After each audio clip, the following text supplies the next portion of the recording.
All right, everyone. Welcome to the Baseline Bums podcast. We are back with another dope episode. I am Rob, a.k.a. B-Ball Archives, and I am with my boy, AJ. What's going on, everybody? How y'all doing? Oh, yeah. We're getting into some dope topics. Today, we are going to be discussing LeBron a little bit more, a little bit follow-up from AJ's. I feel like we're going to be talking about that for the rest of the podcast. We might be, but we have some other good topics as well. We have teams that could potentially make their first finals appearance. We're going to talk about those teams and their chances of doing so. We're also going to be talking about NBA draft busts. Ooh. Biggest busts in NBA history. Who are those guys and our opinions on them? You'll be surprised at some of our answers. Oh, yeah. We're going to be talking some shit. And favorite Spurs uniforms. There's been a lot of them over the years. Mostly we've kept it clean, but we have some different looks out there. So I am excited to chat about it. Absolutely. yeah. Some uniforms you forgot about. Some uniforms are the classics. So we'll see how it goes. Oh, yeah. And lastly, we are going to be finishing it with Bonner versus Scalacrine, the battle of the Redheads. The white mamba versus the red Yes, mamba. the white mamba versus the red mamba. That, honestly, there needs to be a lot of sunscreen in that one-on-one game. That's just real pacey right there. But I am getting ahead of myself. We are talking about LeBron. And on a recent episode of Baseline Bums podcast, if you have been tuning in, AJ has LeBron listed at 6th all-time in his all-time ranking. A lot of people are saying that is too low. There's some people that are some LeBron haters saying that is perfect and he should be even ranked lower. But we just want to do a follow-up, and AJ. Yeah. LeBron at 6. LeBron at 6. We need to hear more about this. Well, one, that's his number. So I had to match it up because I'm that kind of person. But to be honest with you, he's still playing. There's still a lot of game left to be played with him. He's a 4-time champ, 4-time NBA Finals MVP. But you can't look away from the losses that he had in the finals. Like, sorry, Mavs fans, you guys shouldn't have a title. Like, that's just they caught lightning in a bottle. That's bold. They caught bold. They caught lightning in a bottle, and LeBron just didn't show up that finals. It happens.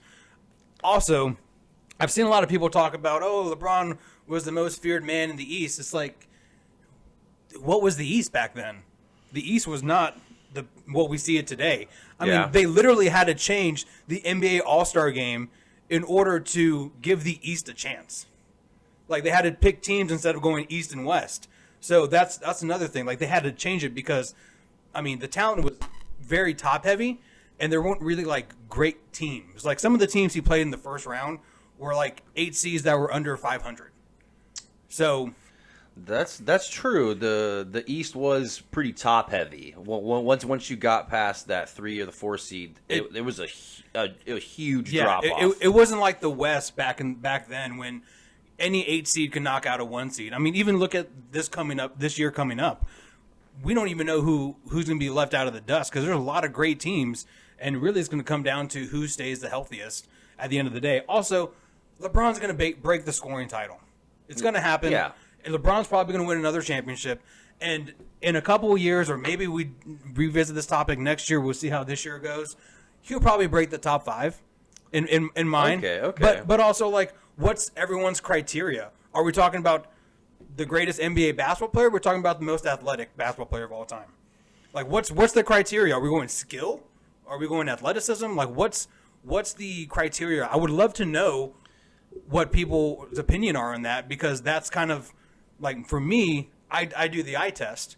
And my eye test with my top 5, you saw those guys step on the court and you're like, well, they're not my friend, so I can't talk to them after the game. Right. Absolutely. Definitely. But I feel like LeBron is that guy, though, to a certain degree. Like, he has been the guy that people have feared at certain times. That's why you saw KD go to the Warriors, because it was like, he's like, hey, if I'm going to get a championship, I need to team up with the team that's already done it. And I feel like that maybe was a small indication that LeBron is at least some of that guy. I know he hangs out with players and he is buddy with certain players, but he has he has created a situation where people need to put together super teams just like the way he created the super team when he went to Miami. Yeah, and I get that, but also LeBron's bigger than basketball. Yeah, he like is. At the end of the day, LeBron's been bigger than basketball since he was 18. I mean, ever since he signed that Nike deal for $80 million, he's been bigger than basketball. So LeBron on the court, I'm just looking at him on the court. I mean, you can talk about his other stuff off the court as well, but for me, on the court, he could have been so much more in his younger days. I just feel that he had a lot of opportunities where he could have just put his head down and drive to the basket, and he decided to either settle for a jumper or show people, hey, I have a jumper. And he really didn't need to do that. And so I would like to see him do more in his younger days as like head down and then progress with his jumper. Now, don't get me wrong. Like I mean, he's going to break the title. Right. He'll probably end up going down as the greatest basketball player of all time, depending on how these last 4 or 5 years go. Hold on. So you think at this point in time? So you think LeBron can do enough with the rest of his career to move him from 6 to 1? I mean, he has what, five years? He's on a team that has potential to win the championship this year. He's going to have more opportunities as well. I mean, if he ends up going to another team or he stays with the Lakers are so the best thing about his situation right now, the Lakers will spend money on the luxury tax to keep him happy and to keep players coming. So all they do is win more championships.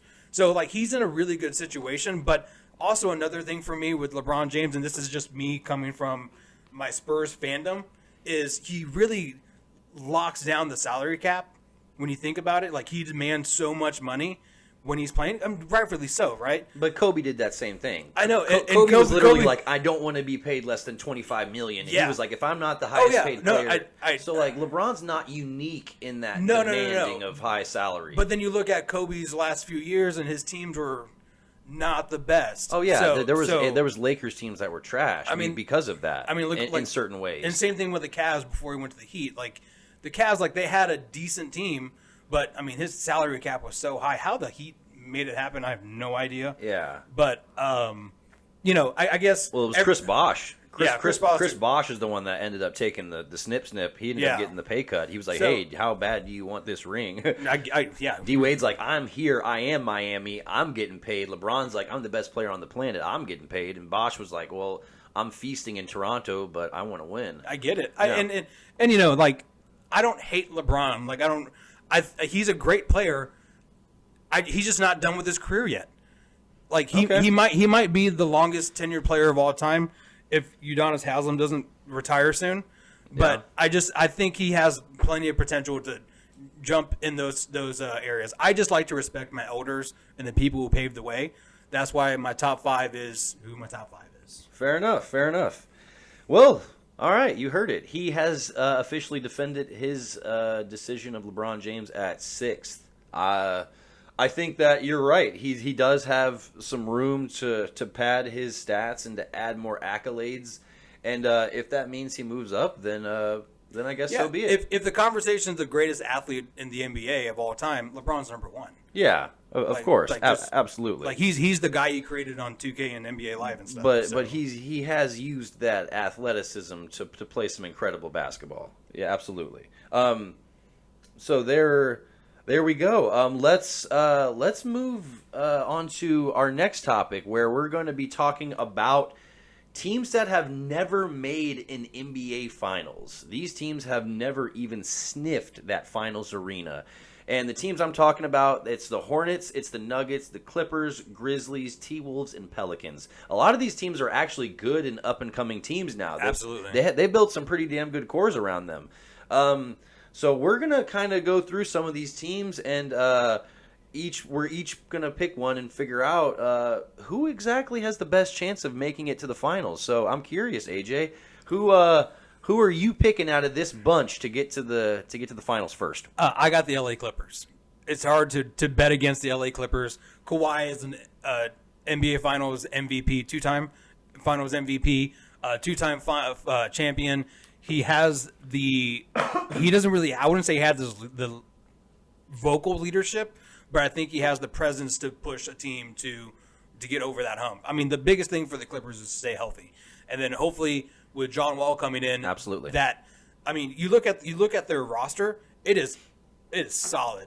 Terrence Mann was a phenomenal pickup. Like that dude can ball. Yeah, and he's a great defender. And I think the Clippers with Tyronn Lue, they're gonna sit there and defend you. And I think they're the team that can give the Warriors the most trouble because they're so long and they have two really good perimeter defenders.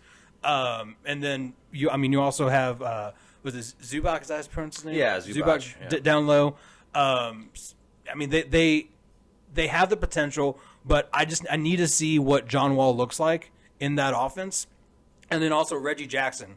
Reggie Jackson's a phenomenal player. Reggie's solid. It's kind of like the Clippers before they got Kawhi, where they have a great team and they did well last year.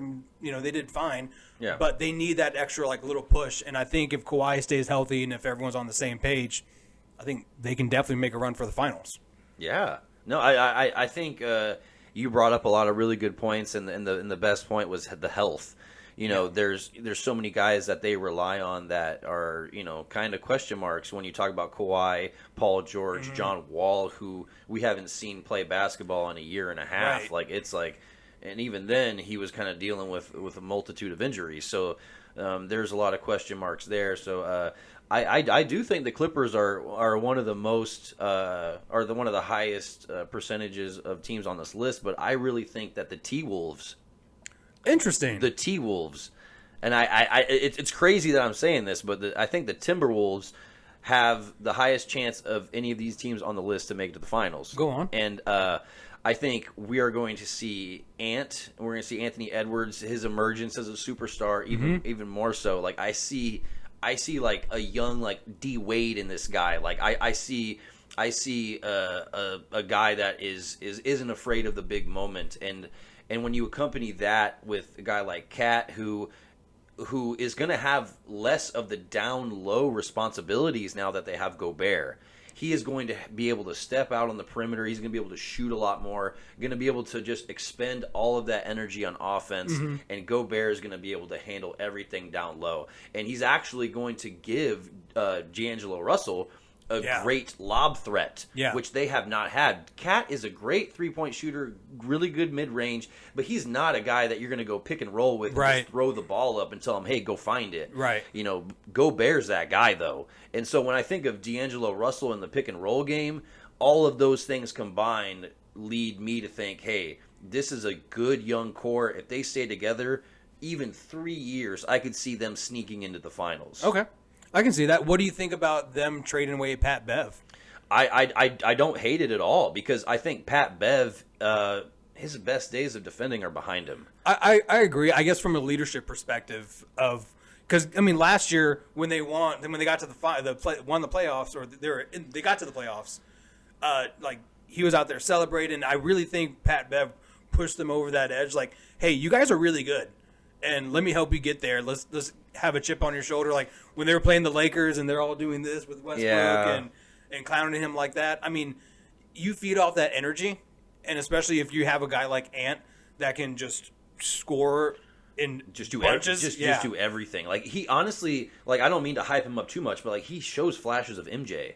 Oh, he literally does. Like he's he a will literally great player. drive in the lane and then just bring it back and just dunk on somebody so hard emphatically, and you're like, oh wow. And he kind of carries himself like that sneaky athletic guy, and you're just like, okay, here it comes, and then all of a sudden, 0 to 60 in 1.8 seconds. So that's interesting. Yeah, that's a huge reason of why I think the T-Wolves could end up being that team. I don't want to belittle Gobert's presence. Having a 3-time Defensive Player of the Year as your defensive anchor, that is invaluable. How would you run Gobert and Cat at the same time? I would. Well, first of all, you'd have to stagger their minutes to a certain degree. Sure. To a certain degree, but I would be able to have Cat be short corner, extended, maybe even in the corner, and then have him crashing down if there was to be a rebound. But honestly, you could easily run pick and roll Gobert, kick to Cat on the perimeter. Like Cat doesn't need to be down low as much, and I think this is going to suit Cat's offensive game perfectly. Because I mean, I am a strong believer. Cat is the best 3-point shooting big man ever. Ever. Well, we got a player to comparison to get to, but no, he is. He. I mean, now that we've seen several seasons of That's him fair. shooting above 40%, I mean, Dirk still has him on mid range, easy, Right. 14 to 20 feet. Dirk is impeccable, but Cat at beyond 3, he's the best. But yeah, we will get to that at a later point in time. and then also as a runner up for me would be the Denver Nuggets.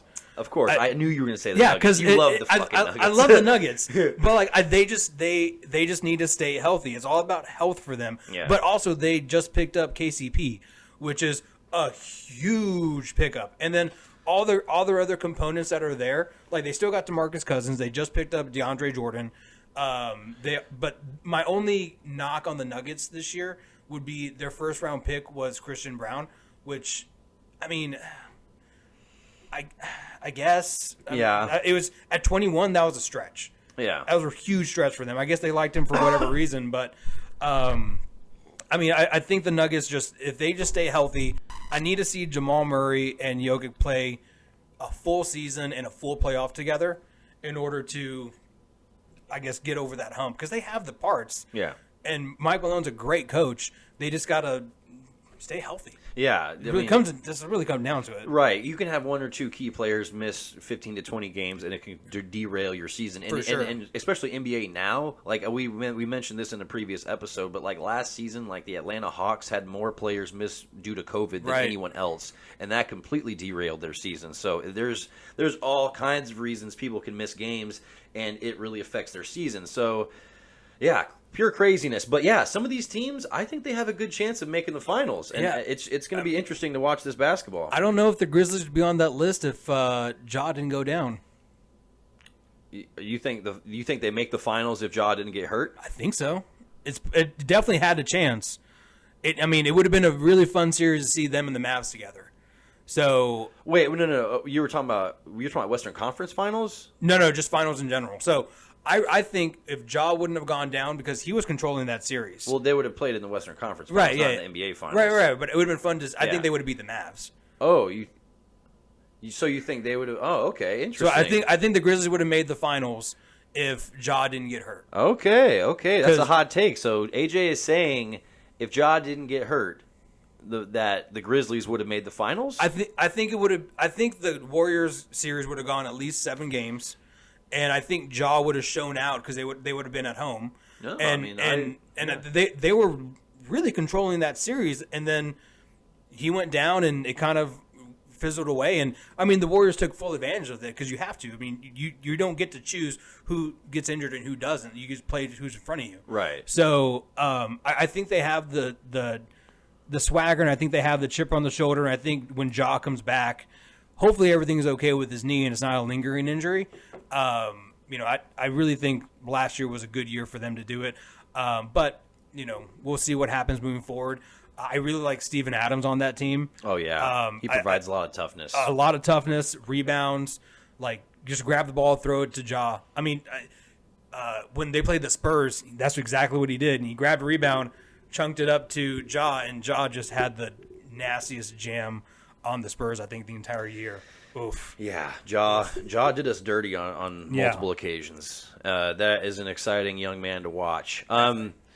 Yeah, but a lot of these teams, including the Grizzlies, have a lot of really great opportunities to get to the finals over the next coming years. But some of the next players we are about to mention aren't really as fortunate.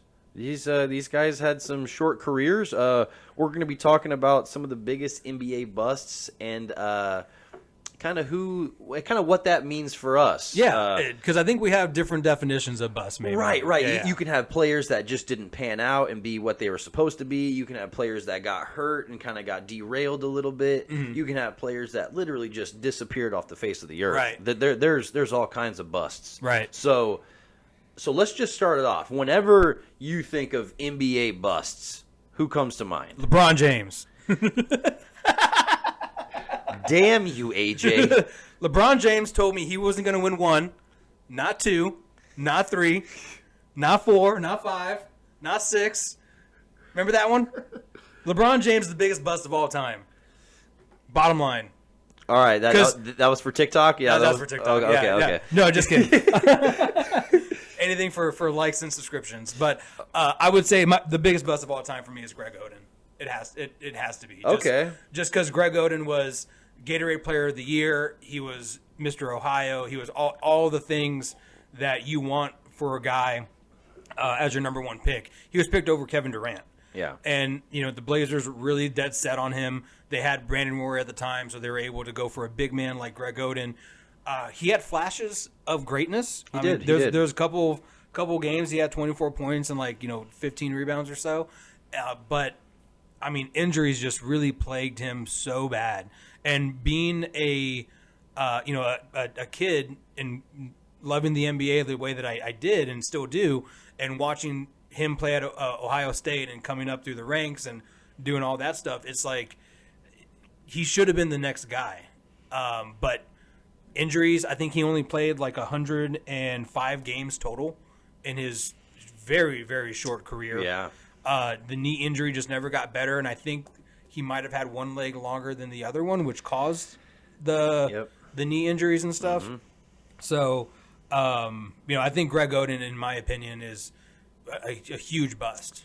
Yeah, no, you're hitting the nail on the head. That's a guy that his career could have been so much more than it rightfully was. He should have been a big man who's just finishing up his career now. Yeah, like he should just be ending out like a nice He should have been a 10-10 guy. Yeah, at minimum. Yeah, 10-10 guy. A good rim protector, Yeah. A guy you can put in the pick and roll and dish to, and he'll finish down low. Yeah. He'll be able to guard the other team's best big man for the most part. Right. But he should have been a serviceable big, but he wasn't that. He's a chameleon. Yeah, I'm a chameleon. But honestly, that's definitely a good name drop. Whenever I think of NBA bust, I think of Anthony Bennett. Yeah. Oh, yeah. He was my number 2. Yeah, I have to think of Anthony Bennett. There is very few players that have been supremely disappointing like he was. He was picked over Giannis, Gobert, C.J. McCollum, Steven Adams, Otto Porter Jr. The list of players that he was picked over is huge. He only played 4 seasons. He was inefficient, out of shape, unskilled, shot sub 40% as a power forward. Mm-hmm. That's not good. That's horrible. Yeah, that's really bad. And this guy was absolutely trash all through and through. And the fact that there was really, really elite players in that draft that got passed over. Look at C.J. McCollum now. With him on the Pelicans, Zion having the weight clause now. Going back to our last topic, that's a team that could make the finals. Yeah, easily. And they could. And the fact that Anthony Bennett was picked over him. Oh yeah. Oh man. Yeah, Anthony, and just watching him play, it just looked like he was rough. He didn't have a clue out there. He was so uncoordinated and he was big but wasn't strong. Yeah. It was like, how are you big and are the same size as LeBron, but you're getting bullied by everybody? It's like I didn't quite get it. It's kind of going back to what we talked about in a previous episode. It's like everyone has just potential now. It's not like I think Anthony Bennett had a lot of potential because he had the LeBron size, the height, the weight, but they were like, in a couple years he'd be really good, and then it just doesn't work. Yeah, because Anthony Bennett's only 29 years old. He should be in the thick of his prime. Yeah, he should be elevated to the point where he's putting up ridiculous numbers, and he's nowhere to be found. So yeah, for me it's Anthony Bennett. But we're gonna keep going down the list. Who else do you think of? Let me ask you something about Anthony Bennett real quick. Okay, absolutely. Do you think LeBron would have gone back to Cleveland if Anthony Bennett panned out? Probably not, because they're so similar. Yeah, I think that they're so similar of players that if it was a really good guard or like a really, really good rim protecting big man, then LeBron would complement that player more. But it's too similar of a player. Okay. I think, or similar type of player. Obviously, they're not similar in comparison. Yeah, Anthony Bennett's garbage. But yeah, that's just a little bit too. Gotcha. Too similar. Yeah. Well, next person I got is Michael O'Candy. Oh yeah, Candyman. Same thing. And I think a lot of these guys that are busts just, injuries played a lot of factor in it. But with Michael Candy, like, I remember being a kid and just being like, oh, that's a fun name, Candyman, and then like just never hearing about him ever again. Right. So that's another name that pops up.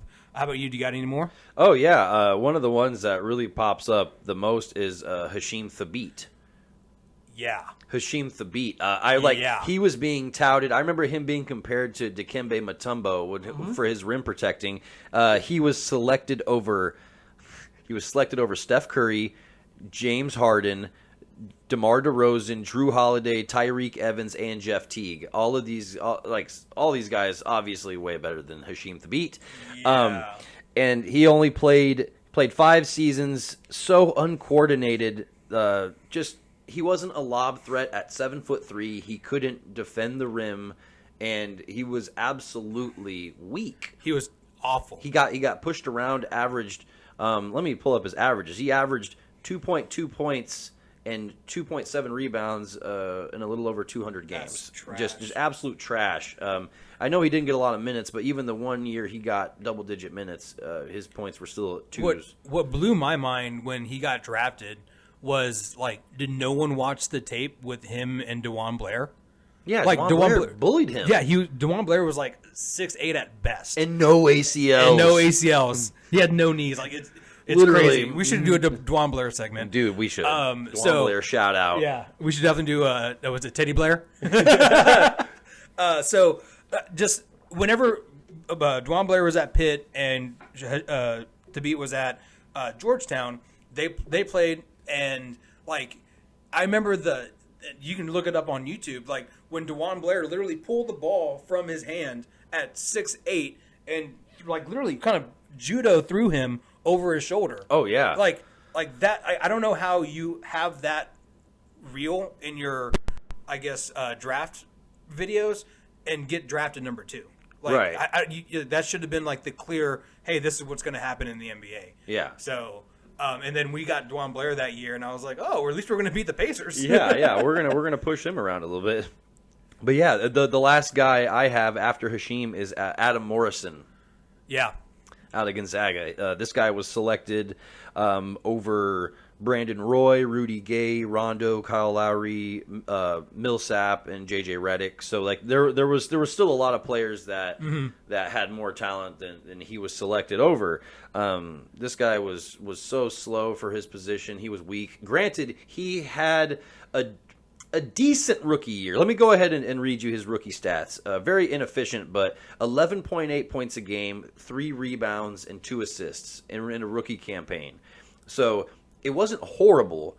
I mean, you want to build on that. Right. You would want to build on that. And then he hurts his knee. And then obviously he lasts 3 more seasons. Terrible, horrible averages. But I still think he could have built on that rookie season had he not gotten hurt. But still, the way he dropped off was legendary. Like he went from being like we're excited about this young rook to, oh wow, this guy is not going to be in the NBA anymore. Right, and I remember him being like the big thing for the Bobcats. I want to say the Bobcats, like, that's when they went with their jersey change and then had that orange, like, silky jersey. And I remember Adam Morrison was kind of like leading that way, and that's one of the reasons why they did it. Right. That team had like Corey Maggette, Jared Wallace, Okafor was on that team. Okafor was on the team. Yeah, so it was a decent team. Yeah, it had some high points. Where did Adam Morrison go to college? Gonzaga. Oh, okay.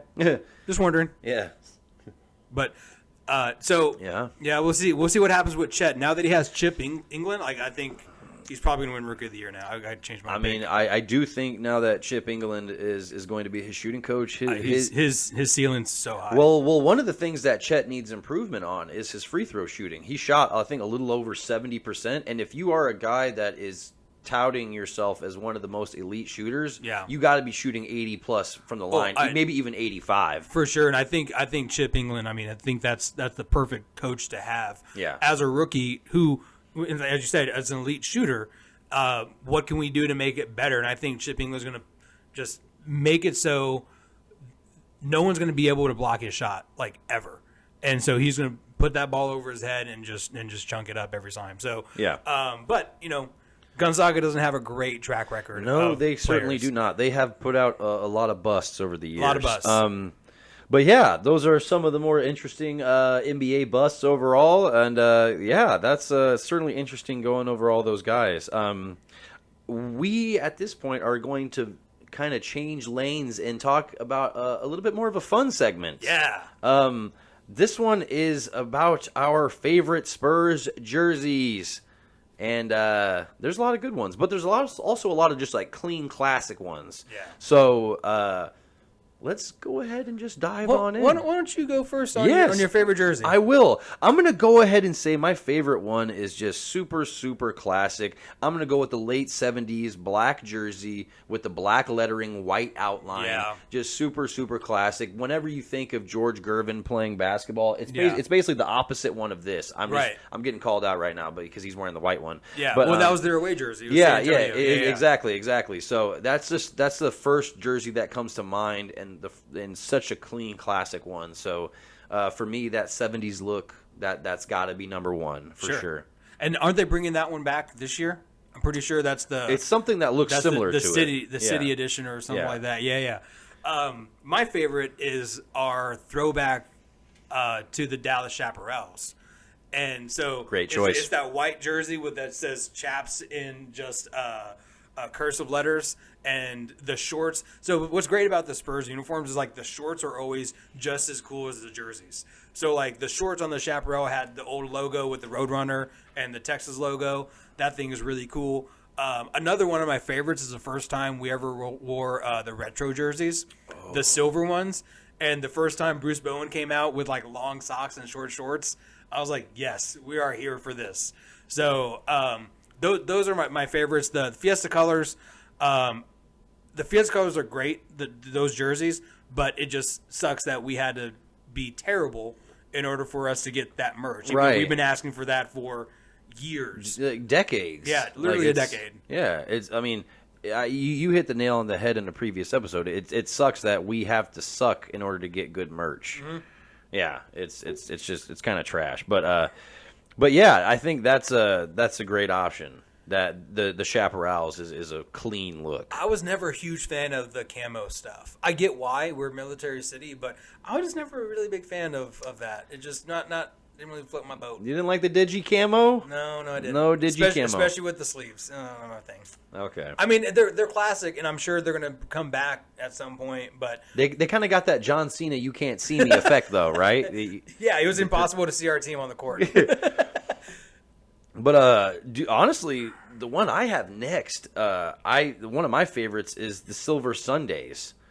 Back when we used to do Silver Sundays. Yeah. Like, oh man, those were so amazing, because those also used to be my AAU jerseys whenever I used to play on the San Antonio Spurs team. Like, that was literally our. Oh, I remember that. That was our jersey. Yeah. We even had the NBA style jersey that like went down to your knees, so you could tuck it in and roll it up and do like how you wanted it, and so it was really a really clean jersey, and so like I enjoyed wearing it and seeing the team in that on specific occasions was always nice. I think that was the first time that the Spurs ever put just the logo on the jersey. Yeah. Like, I think they had to write Spurs, or they typically wrote San Antonio. Yeah. But I think that was the first time they just put the logo. Mm-hmm. I mean, it's an iconic logo, so I don't know why they don't do more of that. Yeah. Because, I mean, that would be really cool, but that's a great pick. I think we should do like a combination with like the Fiesta colors with our retro stuff, but also I really love to see like a Countdown City jersey. That would be fun. I don't know how they would do that, or maybe the Skyline jersey. Yeah, I've seen a lot of really cool concepts back around there. So if you look on the internet enough, there's concepts everywhere, and they're awesome. Oh yeah, there's so many good concept art jerseys that like I wish that people would take into consideration when they're making these jerseys. Yeah. And there's so many good ones. What other good ones come to mind for you? Are you? Let's see. I like our classic white ones. Our classic white ones are great. Just the ones from like a little over a decade ago, from like I guess the 2014 championship, or I guess those classic white ones. I remember kind of vintage. Yeah, right here. These ones right here. These vintage Tim Duncan ones. Yeah. Like this is such a clean, classic, almost timeless look. You can't also forget Los Spurs. Like those are great jerseys too. Los Spurs. I want them to see. It's like something like that would be cool. Like put like a Fiesta colors, but with Los Spurs. And I think that would be fun. And back in the day when we had like a very international team, I think it would have been cool to like. I think we did this once when we were playing in France. We had the jerseys, and then the trim was the French flag. Oh, yeah. So I think it would be cool if when we had that international team, like everyone got their own country. One game like as an international thing or something. Yeah. So we had like an Argentina one, a France one. Tim can put the U.S. Virgin Island flag on there. When we had Thiago Splitter, Brazil, and all those other stuff. So, I think it would be fun.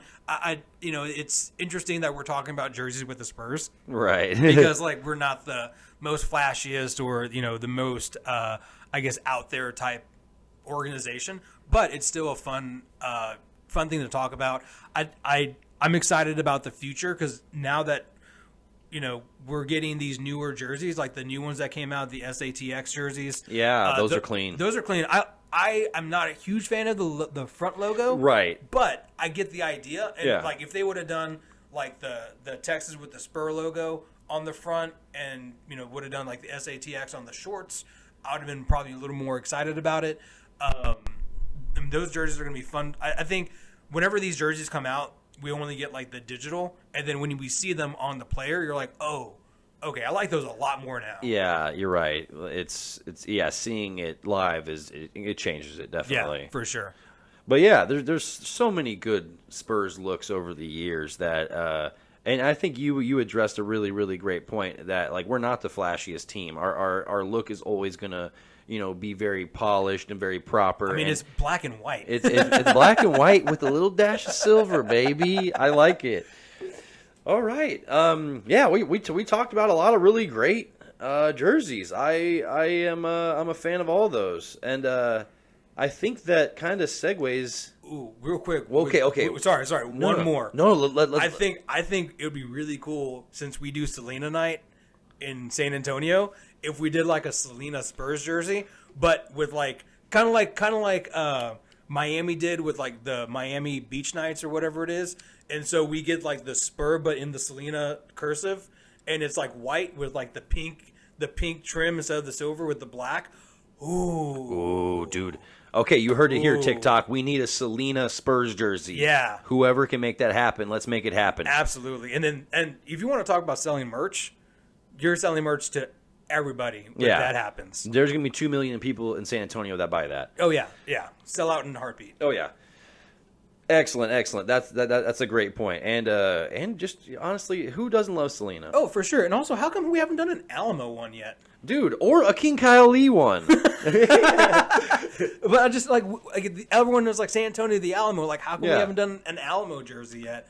Like, I don't know. There's so many great things about San Antonio that we can point to and just make it happen. But I think now that the marketing team and creative team, they need to find new ideas, and I think they're probably around our age now, maybe a little older, so they're like millennials. Yeah. And I think we're going to see a lot more of these cool, fun jerseys, and hopefully, we become the team that has, 5 or 6 throughout the year. Right. Which will obviously equal more merch and more sales. That'd be a good change of pace. It would be great, but we'll see. I know I was super jealous growing up that like everyone had these cool jerseys, and the Spurs had, black and white. Right.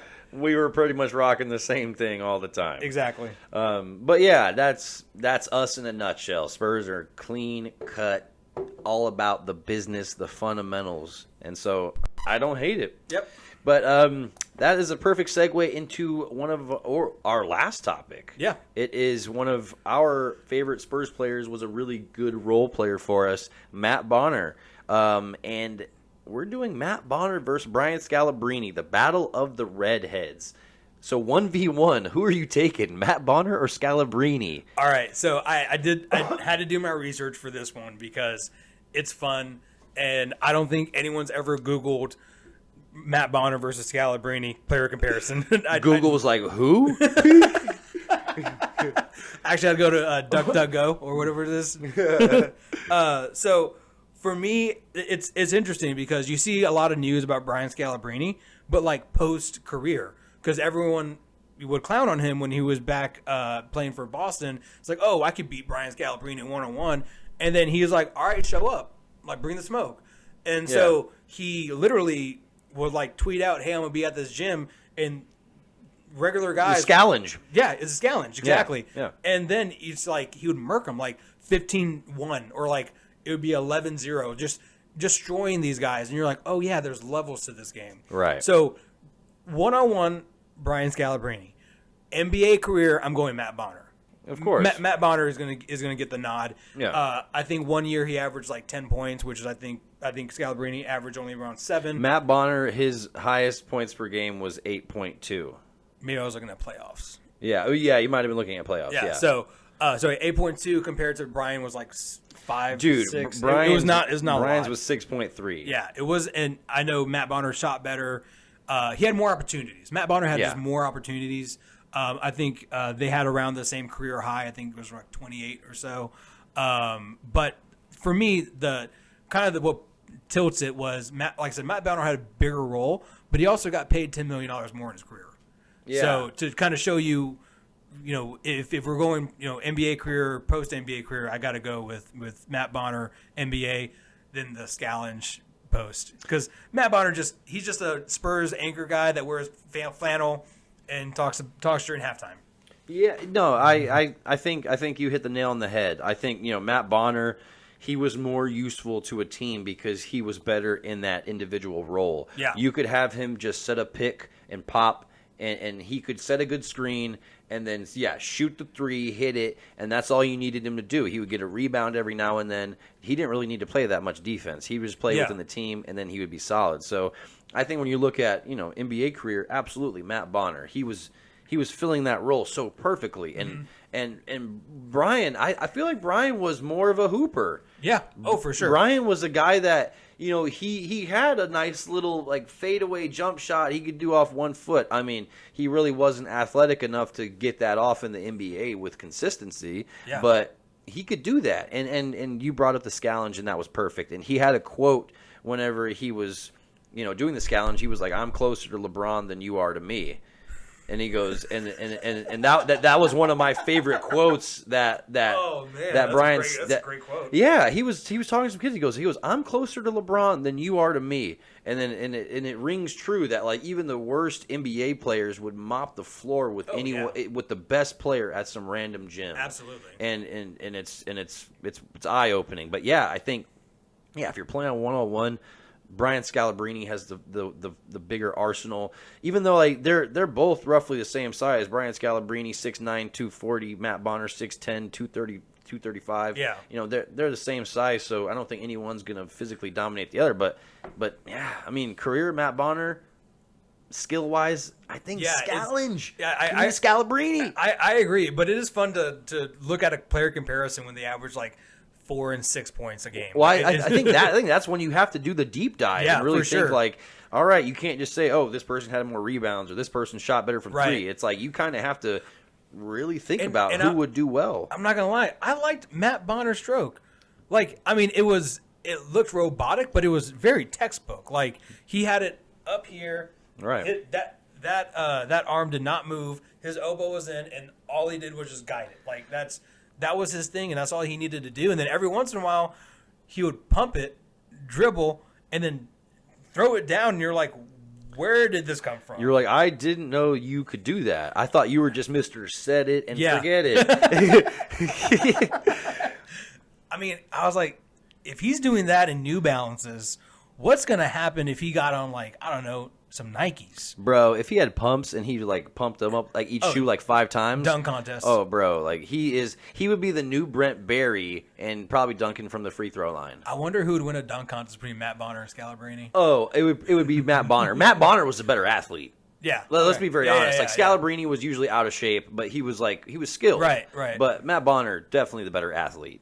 He was built like a fridge, dude. His arms were like big. No, he was a big dude. He was a real big dude. Dude, I saw him at Mimi's Cafe. Shout out. Shout out Mimi's Cafe. I saw Matt Bonner there, and I walked right next to him. I'm 6'6", 230, and this guy made me look small. Ooh, man. Yeah. I mean, yeah. I enjoy Matt Bonner because he's just also a really nice guy. I'm surprised we haven't retired his number at this point. Like, we're retiring everyone else's number, so we're not Matt Bonner's. It's like, oh, he's won championships with us. Like, yeah, screw it, whatever. I mean, he's not quite like Bruce Bowen, but like... Yeah, but it's what's funny is that every year whenever we would, like, sign him, I'd be like, are you kidding me? Again? Another 3-year deal at the Vet Min? Right. All right, whatever. And then, like, during that year, he would do something awesome in a regular season game or in a playoff game, and you go, all right, I'm glad we have Matt Bonner. Right. he would be totally justified for that veteran minimum. Yeah, always, absolutely. Always. So shout out to Matt Bonner. Shout out Matt Bonner, even though you would lose this 1v1. I'm sorry. But you had a better career, so you get the last laugh. Yep. But yeah, that's a great episode of the Baseline Bums podcast. I think we're calling it a day. Episode 5. Yeah, thank you for stopping by. I am Rob, a.k.a. B-Ball Archives. I am with my boy AJ, and once again, like and subscribe and give us some comments. Let us know if you hated it, if you liked it. We don't really care. We're going to keep doing them regardless, but we appreciate you, and we'll see you on the next one. Go Spurs, go. Go Spurs, go.